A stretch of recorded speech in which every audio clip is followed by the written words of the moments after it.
தமிழர்களின் number 1 choice Tamil matrimony. மூத்த பத்திரிகையாளர் திரு தராசு ஷியாம் நம்மோடு தொலைபேசி வாயிலாக இணைந்திருக்கிறார். சார் வணக்கம். வணக்கம்.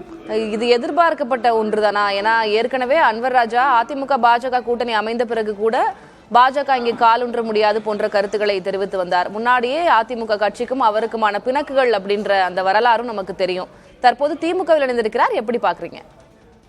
நான் எதிர்பார்த்தேன். என்ன காரணம் என்றால், அன்வர் ராஜா அவர்கள் துக்ளக் ரமேஷ் சொன்ன மாதிரி சீனியர் ஏடிஎம்கே பர்சன். இன்னும் சொல்லப்போனால் அந்த காலத்துல எம்ஜிஆர் அவர்களின் உலக சுற்றுவாலிபன் படம் ரிலீஸின் போது ரிலீஸ் ஆனால் நான் சேலையை கட்டிக் கொள்கிறேன் என்று திமுக மேயர் சவால் விட்டார், முத்தண்ணா, மதுரை முத்து. அப்போது அனைவரும் படம் வெளியீட்டுக்கு பிறகு அவருக்கு சேலையெல்லாம் பார்சல் அனுப்பினார்கள்.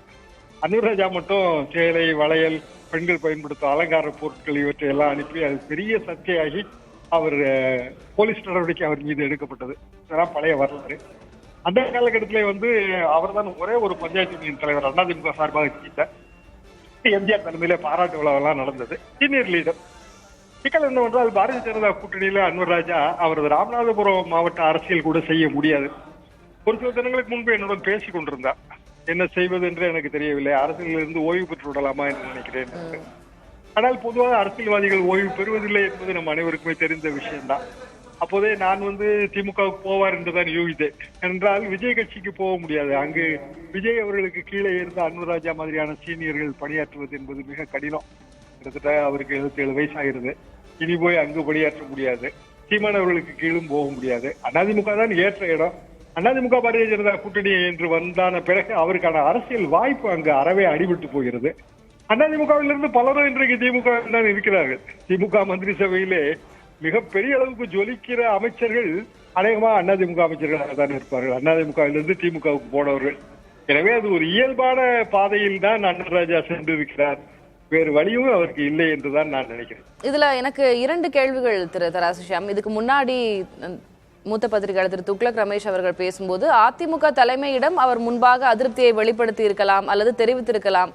அதை விடுத்துவிட்டு வெளியில் இது போன்ற கருத்துக்களை கூறுவதோ, இப்ப எதுவுமே சொல்லாம நேரடியா திமுகவுக்கு இணைவதோ அவ்வளவு சரியாக இல்லை என்பதாக ஒரு கருத்தினை பதிவு செய்திருந்தார்.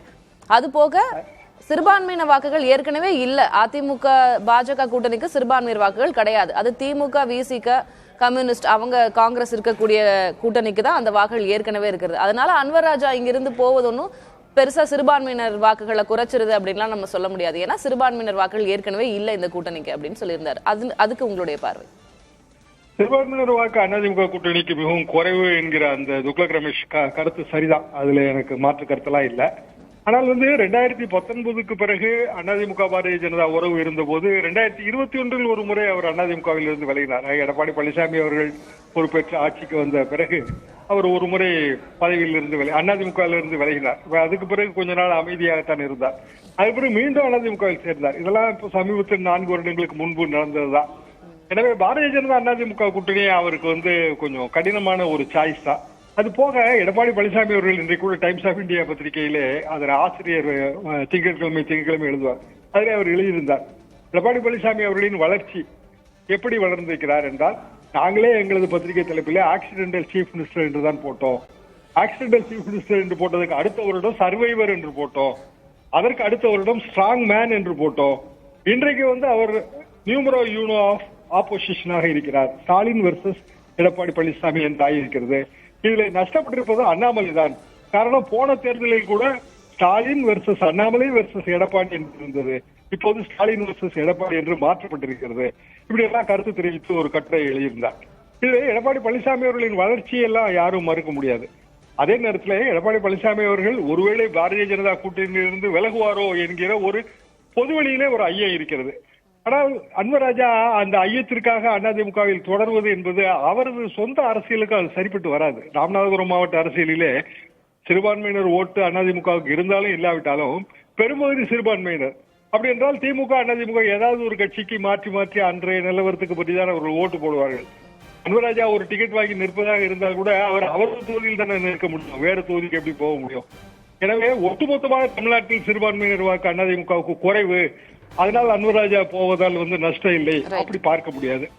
ராமநாதபுரம் மாவட்டத்தில் இதனால் லாபமா நஷ்டமா அப்படிதான் பார்க்க முடியும். அது அவருடைய சொந்த தொகுதி, அதற்கேற்றவாறு அவருடைய அரசியல் பயணத்திற்கேற்றவாறு அவர் இந்த முடிவை எடுத்திருக்கிறார் அப்படின்னு பார்க்கலாம். உங்களுடைய தகவல்களுக்கு நன்றி, உங்களுடைய கருத்து பகிர்விற்கு நன்றி திரு தராசு ஷியாம். தமிழர்களின் நம்பர் 1 சாய்ஸ் தமிழ் மேட்ரிமோனி.